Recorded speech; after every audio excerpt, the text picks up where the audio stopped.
রাজনীতি করতে এসে বুদ্ধবাবু তার সাদা ধুতিতে কখনো কালো দাগ লাগাননি।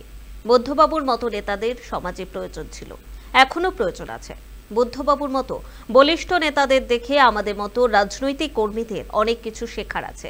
রাজ্যের প্রাক্তন মুখ্যমন্ত্রী বুদ্ধদেব ভট্টাচার্যের প্রয়াণে শোক প্রকাশ করে স্মৃতিচারণা করেন কংগ্রেস নেতা মিল্টন রশিদ। বুদ্ধবাবু আর আমাদের মধ্যে নেই। তাকে দেখার সুযোগ পেয়েছিলাম, প্রণাম করার সুযোগ পেয়েছিলাম।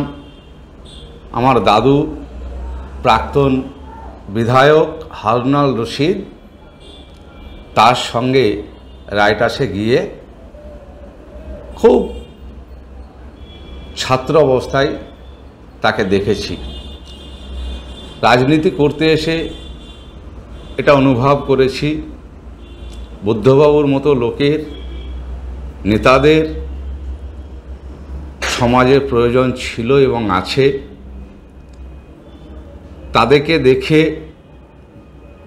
শুধু সেই পার্টির বলে নয়, সব পার্টির এই জাতীয় বলিষ্ঠ নেতাদের দেখে আমরা যারা রাজনৈতিক কর্মী আছি আমাদের অনেক কিছু শিখেছি এবং আরও শেখার আছে। বুদ্ধবাবু সম্পর্কে আরও একটা কথা বলতে হয়, তার সাদা ধুতি, সাদা পাঞ্জাবি রাজনীতি করতে এসে কখনো কালো দাগ লাগেনি।